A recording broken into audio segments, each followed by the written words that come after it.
Welcome to the More Than ADHD podcast, episode 9, Fact or Fiction. We are debunking the most common ADHD myths that most people believe are true. Spoiler alert, they're not. Welcome to the show. I am Ryan Mayer, your ADHD coach, neuroinclusion expert, and master facilitator. Welcome to the More Than ADHD podcast. If this is your first time here, thank you for spending some time with me. And if you haven't already, make sure that you subscribe and hit that brain bell for any notifications. This is a Coach Ryan original, by the way. Your brain will thank you. And be sure to like and comment below. Speaking of commenting below, I invite you to comment below with the myth that you hear most often about ADHD. Let's see how many crazy ones we can see in the comments. At the top of every episode, I always like to make sure I self-describe, especially for those of you who are just listening. I am here in Ryan Mayer Coaching headquarters in tropical Cleveland, Ohio, my home office, my hometown. I'm wearing my black polo shirt with the Ryan Mayer Coaching icon on it. I've got black watch and a black blessed bracelet. It's a lot of B's. Short, cropped brown hair, green eyes, a winning smile, freshly shaven face, and a winning attitude. And today I'm overflowing with optimism because I've been really looking forward to this episode, especially because it's the second time I'm recording it. Hey, mistakes happen. So let's dive in. Today we're going to be talking about fact versus fiction and dispelling some of the most common myths about ADHD. Here's the thing. Misinformation leads to misunderstanding. Stigmas still exist and persist. I know from my personal lived experience, I definitely encountered those stigmas about ADHD, the misconceptions, the myths, during my 15 years in corporate. So that's why today I'm here to set the record straight. It's important for us to acknowledge ADHD, raise the awareness and understanding and acceptance of this neurocognitive condition. Speaking of, October is ADHD Awareness Month, as well as Disability Employment Awareness Month. So happy ADHD Awareness Month, everybody. Here on the More Than ADHD podcast and in my coaching practice, my goal is to help spread awareness and acceptance and inclusion. And the same thing is going on over at ADHD Online. They are one of the sponsors of our podcast, and they are offering $50 off of their ADHD assessment. So if you're listening to the content, you're following and you're enjoying it, and you think, this sounds very familiar, then perhaps you might have ADHD. At checkout, you can enter discount code CoachRyan50 for $50 off of your assessment. For those of you who don't know, I'm a certified ADHD coach, and I help others just like me with ADHD to take actionable steps towards their goals and embrace their greatness. In addition to helping individuals and groups to manage their ADHD on a daily basis, I also work in the corporate space, going back to be the resource for others that I so desperately needed myself. To do that, I'm doing neurodiversity 101 trainings for companies so that they can learn how to maximize the productivity and get the most out of their employees, and also increase retention by helping to create a more inclusive and belonging environment. So if you know of any companies, or if your company that you work at could benefit from learning a little bit more about the content I share, please book a call with me. It's totally free and would love to chat more about it. Just know I'm here for you and you're not alone. Not anymore. Myth number 1. Isn't everyone a little ADHD? Short answer, no. So here's some explanations around this misconception about ADHD. Many people assume that some very common traits, such as losing your keys, forgetting your purse, running late to a meeting, being scatterbrained, I'm using air quotes, that those must mean that someone has ADHD. But that's not true. Let me explain a few of the differences between a clinical diagnosis of actual ADHD and normal behavior. ADHD is a neurobiological developmental disorder. So this is how people's brains are wired, is anatomically different from someone who is considered to be neurotypical. Along with that, there is very specific diagnostic criteria to merit an actual diagnosis of ADHD. In order to have a clinical, legitimate diagnosis of ADHD, several things have to be in place, including having the symptoms persist for more than 6 months, having them be present after the age of 12 if you're getting diagnosed as an adult, and having these symptoms be so pervasive that they're causing tangible detriment to your life in various areas of your everyday life, such as personal, financial, relationships, job-related, things like that. All of these things help to factor into what would get someone an actual diagnosis. I also think it's valuable to highlight some of the main symptoms that are considered by medical professionals when giving an ADHD diagnosis. So things like inattention, hyperactivity, impulsivity, disorganization. And again, these symptoms need to be impacting an individual's daily life in a clinically significant way and impairing them so that it's having a big negative impact. That's the only way someone can get a true diagnosis. And all of these diagnoses and the different criteria that are considered, they're all backed by the DSM-5. In other words, the 5th edition of the Diagnostic and Statistical Manual. And this is basically the encyclopedia for all behavioral health disorders. Now, there's lots of criticism out there about various aspects of ADHD diagnosis. There's some changes that have recently taken place in Europe, where in Europe, they are considering emotional dysregulation or the emotional component of ADHD to be a piece of the clinical criteria. That's not yet the case in the United States, but I wouldn't be surprised if it is within the next few years. But again, it's just important because I think a lot of people who perpetuate this myth of isn't everyone a little ADHD or society is becoming so much more ADHD. Sure, there are lots of things that are vying for everyone's attention. However, that undermines and discredits and devalues those of us who are really struggling with these impairments, whether it's in school, work, or home. So please, if you don't have ADHD, please don't say things like, oh, ADHD moment, because that's painful and frankly somewhat disrespectful to those of us who have ADHD. The reason why it's so important to dispel this myth and help people to respect the diagnosis a little bit more is because when people just sort of flippantly talk about having ADHD, what that does is minimizes the struggle that people with ADHD have. And my wife Andrea and I are saying almost on a daily basis, the struggle is real. Whether she's hearing about stories that I've heard about through clients or on social media, or if we're just talking about my own struggles. Just here's the thing is don't trivialize this condition because it is truly ravaging people's lives and tearing people's lives apart every single day. What also ends up happening and why this myth number one is harmful is it leads to a lot of people doing like a self-diagnosis and then not seeking professional help. Or even saying, well, this is just how I've always been. If you think you might have ADHD, please listen to this. It is never too late to get a diagnosis no matter how old you are. In fact, one of my clients who got the most help from his ADHD diagnosis was in his 80s when he got diagnosed. And he told me, Ryan, the last 5 years of my life have been the best years of my life because now I understand and I can accept myself. Speaking of getting a diagnosis for ADHD, we all know there's a stigma that's associated with ADHD. And if you're carrying around a lot of guilt because of this, whether we're diagnosed or not, you don't have to let those stigmas or that guilt stop you from seeking a diagnosis. And again, it's never too late. That's why I encourage you. I invite you. I'm pleading with you. Please go visit ADHDonline.com. You're not going to have to wait for weeks or months or years like you would in the traditional medical setting. Go to ADHDonline.com and you can get a diagnosis. You can fill out their online assessment, which is one of the most robust, asynchronous online assessments available. You can get a diagnosis. You can even get your medication prescribed through ADHD Online.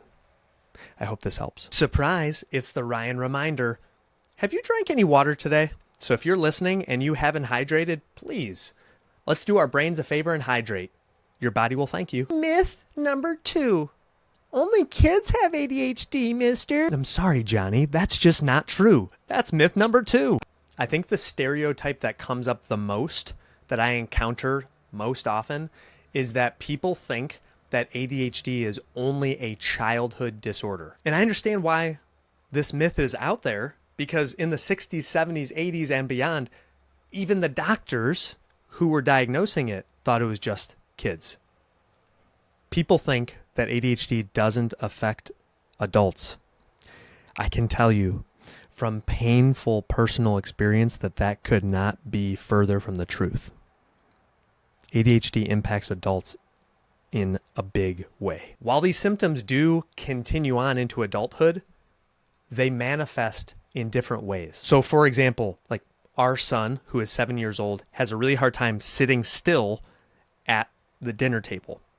But that might manifest as more mental restlessness if he's in an office setting in the future. Or that could also lead to trouble with time management if that hyperactive nature is like moving around, getting a bunch of tasks done, but not being ready on time. I know I struggle with that literally every single day. And research shows that approximately 62% of kids that have ADHD symptoms or an ADHD diagnosis in childhood will continue to experience similar symptoms or just ADHD in general when they're in their adult years. Speaking of that, if you are an adult and you're listening to this and you're thinking, you know what?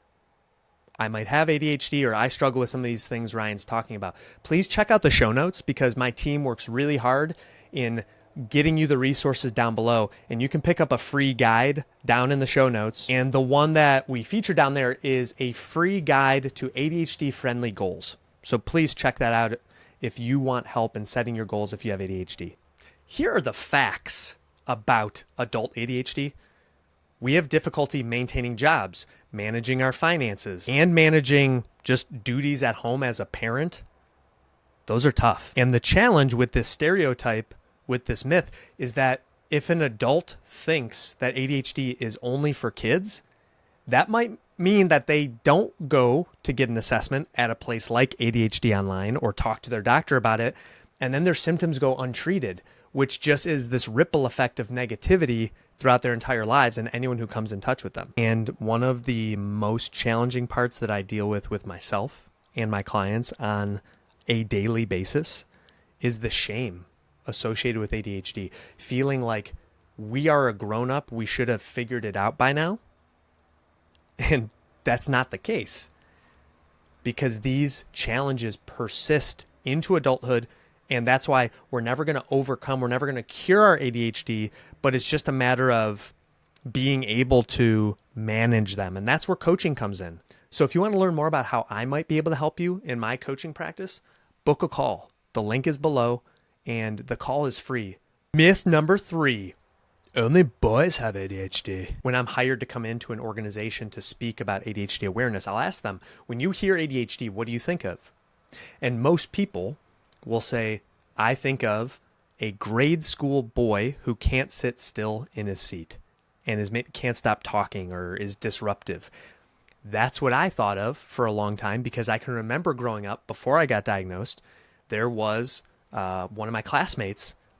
He had a hard time. He had severe ADHD and couldn't sit still and was disrupting the class. Here's the thing though, society, our education system, our work environments, they're not built for ADHD. The other challenge with this stereotype is that it creates a gender bias. And this goes in 2 directions. So one, males might have a higher propensity to get diagnosed when maybe they might not need to. And there's a lot of focus that gets put on their hyperactivity. Like they can't sit still, they can't be quiet. But on the other end of the spectrum, and this is a whole episode in itself, is how ADHD manifests in girls and women, and how unfortunately the tragedy of all of this is that young women often get overlooked because people are only thinking about ADHD as the boys who can't sit still. And that's so far from the truth. Reason why this happens is because many women, now this is not everyone, but many women or young girls will not display the, I would say, more visual signs of ADHD. Their ADHD might manifest as more of the inattentive ADHD, which means that hyperactivity is happening in their minds where they're thinking about something else, or they might, have struggles paying attention. And this gets overlooked because they get missed. And people might literally think, well, you can't have ADHD. You're a girl. Or there's no way you can have ADHD. You're so smart. So what I think personally, this is a personal opinion, what I think happens is that girls are really good at adapting and coping with the challenges and then overcoming what might be happening in their minds. So then they get good grades. They're able to sort of, I'm using air quotes, fit the mold of what society is expecting of them. And so they just get missed. And that is something that needs to change. Thankfully, there's a lot of people out there, myself included, that are really trying to change the narrative that this is a 50-50 split. This is impacting both male and female in equal ways. So if you are connected to a young lady in your life who might seem to daydream a lot, who might have a hard time tuning in, being present, or maybe they're withdrawn, it makes sense why people might think that's anxiety or depression, but maybe they're doing that because they're lost in their thoughts. So again, you may want to check out a resource like ADHD Online. It's going to be worth it just so that you can get the answers you deserve. Here's the thing. There's a huge crossover of co-occurring conditions. So regardless of gender, if someone has ADHD, that tends to lead to other diagnoses like it has for me. So I'm open and vulnerable about the fact that I also have anxiety and depression along with my ADHD. And the reason that happens, and this is how I explain it, is when you look in the rearview mirror, you have depression because of all the things that haven't gone well in your life as a result of ADHD. And when you look forward through the windshield, you're anxious that you're going to do it again. So then in the current moment, maybe you can't focus on what you're doing because you're torn thinking about all the other times you've messed up. Make sense? So obviously the reason why this is harmful is that not only are women getting overlooked, but they're not getting the treatment and the support that they need. And they think that they might be inadequate or less than, and that's not true. And obviously it also perpetuates this whole myth of ADHD is just for boys. It's not true. Myth number 4. You're way too smart to have ADHD. This is one that a lot of the women out there with ADHD experience because you had such strong coping mechanisms throughout school that you performed really well. So you couldn't possibly have ADHD. Or for those guys, or really anyone out there who's more of the inattentive type, since the other myth is that this is just young boys who can't sit still, if anybody wasn't fitting into that stereotype, then they must be okay and not have ADHD, right? Wrong. This myth is perpetuating because if someone is driven or determined, or they thrive in a structured environment like school, even in college or the military, for example, then people think they can't possibly have ADHD. But the downside of this myth is that not only do people get overlooked, but then if there are more tumultuous times where there's big life transitions, so let's say, for example, you moved, or you got a new job, or you're having a baby, or you got married or had a divorce, all of these big changes, which I know can impact anyone at any time with ADHD. Let's keep in mind that so many of the most successful people in history, and I mean, some of the more recent examples would be business leaders such as Elon Musk, Richard Branson from Virgin Mobile, Adam Lambert from Maroon 5, Justin Timberlake, Steve Madden from Madden Shoes. All of those are some well-known names. And then I think also several of the people from Shark Tank.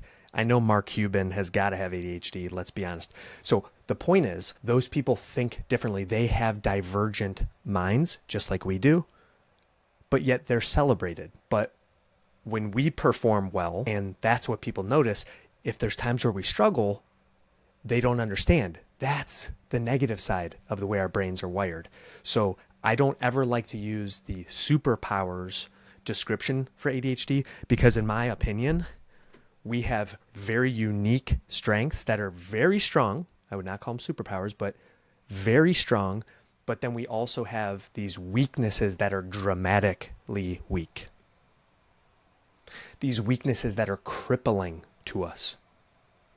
So that's why, and I can speak from painful experience, we must have support structures in place. So for me, that's having my virtual assistant who's literally on this call with me while I'm recording to make sure I get the job done. I have a marketing team that helps me to edit and get these things posted. So a lot of times people ask me, how is it that you can get all this done? How can you crank out all this content? It's because I focus on the things I do well, where I can show up, I can bring the energy, I can share my knowledge base, I can share the tips and tricks and hacks and everything, and then my team does the follow through because that's where I am weak. So you've seen these 4 myths now, and we know that they perpetuate the stigma. I'm curious, which one of the 4 myths do you fall into? Or have you even caught yourself believing? Let me know in the comments. Comment below. And speaking of commenting below, make sure, if you haven't already, click that brain bell so that we can feed your brain. Your brain will thank you. Subscribe and comment and like. See, we're still a work in progress. But like, comment, and let us know what other topics you want us to cover here on the More Than ADHD podcast, because we're here to help you. You're not alone in this, not anymore. I always like to remind you, and I'm going to remind you again right now, you are whole, you are worthy, and you are beautiful just the way you are. And I know that it's easy to focus on what's not going well, but I hope that these episodes, this information, can help to encourage you. And to help to support you in between episodes, a Ryan reminder that down in the show notes, and if you're just listening, you can go over to YouTube and get these show notes. But down in the show notes of the YouTube video, you will find the free guide for setting ADHD-friendly goals. You can also book a call with me, which is totally for free. If you want to join the community, that is also free to join. And we have now hundreds of people from all around the world in that community. Why not join it? Speaking of joining, if you want to officially join the ADHD family and you think you might have ADHD, just one more shout out to our amazing partners over at ADHD Online. And at checkout, you can use that discount code, Coach Ryan 50, Coach Ryan 50. We've had over 100 people that have taken this assessment and finally gotten the answers they've waited their whole life for. So what do you have to lose? Because regardless of what path you pick, when you do get that diagnosis, whether it's through ADHD Online or some other qualified medical professional, you're going to get that relief, that validation of finally feeling understood. And sure, there's going to be some regret and maybe frustration around, man, I wish I would have known sooner, and I wonder what could have happened if I would have known. But that's water under the bridge. You can't swim under that water that's already passed and under the bridge. You just have to keep forging ahead step by step. And we're here with you every step of the way. I'm Ryan Mayer, certified ADHD coach, More Than ADHD. The reason we call our podcast that is because I want you to know that whatever your diagnosis is, you are more than ADHD. One little behind the scenes thing that I want to share with you also as a little bit of bonus is that this is the 3rd time that I've recorded this part. So I want to let you know it's not perfect, and we don't have to be perfect. Mistakes happen, and that's okay. I own them, and I accept myself. I forgive myself, but just know if you need to try again, try it again. Because next time, it's going to be better. And instead of seeing it as a failure, see it as information. Next episode, episode 10, we have our first ever interview. We're going to have a guest, so that it's not just me. Thank you for tuning in and investing your time in the More Than ADHD podcast. We can't thank you enough for your support. Please share this with someone who you think would benefit. And one last reminder for you is I believe in you. And if you haven't heard it yet today, I want to let you know I love you. See you next time.